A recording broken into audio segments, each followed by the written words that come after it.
is to take a deep dive on the Law of War 11.3 reference we've heard so much about. And recently I heard Juan, he said that states need to leverage power to get the federal government under control. And we also know that the National Guard has been activated in about 30 states. And special operators have been active for a while behind the scenes, and of course will support the National Guard if necessary. So clearly preparations are being made for what more and more of us are just simply calling the big event. Now this 11.3 reference, it's not a date, but it's an event that corresponds to the Law of War manual. And that's what got my attention and interest, and the reason why I decided to do kind of a deep dive on this topic. Now, whatever the event ends up being, it's going to represent the legal threshold necessary for the alliance to proceed without being arrested themselves and charged with treason in the aftermath. So to my way of thinking, this requires us to examine the Law of War manual and to ask whether the possibilities we've considered are aligned with section 11.3. So I went and I looked it up. And in reviewing 11.3, I found the following information to be noteworthy. So first of all, this entire section has to do with the end of occupation.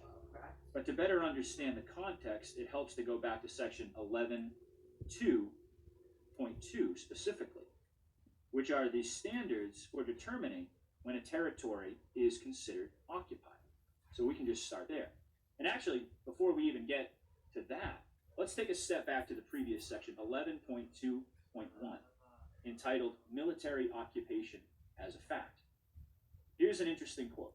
Quote, "The fact of occupation is the basis for the occupying power to exercise authority over the occupied territory.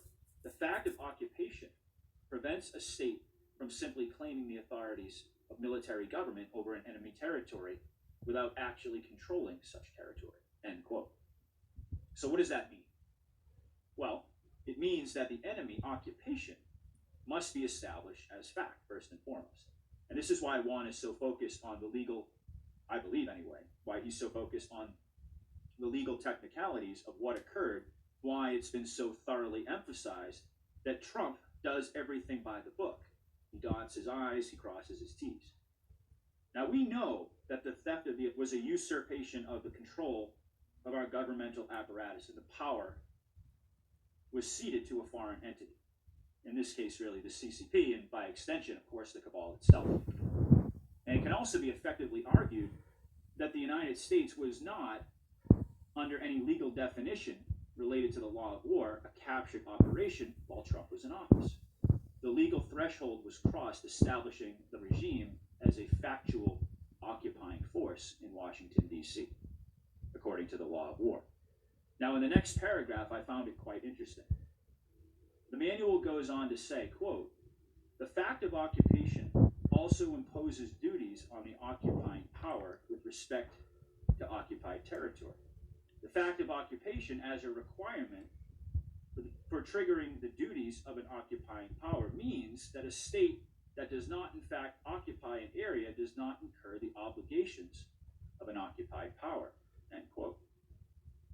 And when you start to break this down and you apply it to our current situation, this is where it starts to get really interesting in my view. Now let's consider for a moment casting roles in this drama so we can perhaps better understand what's unfolding from a 40,000-foot view, or perhaps better stated, from the cockpit of the Law of War. Who is the occupying power in this case? The CCP, the cabal, and other corrupted foreign governments who conspired and colluded to steal the 2020. Now, having established who is being referred to in the Law of War manual, we can go several steps further in exploring this theory and provide some insight into why events are unfolding as they have been.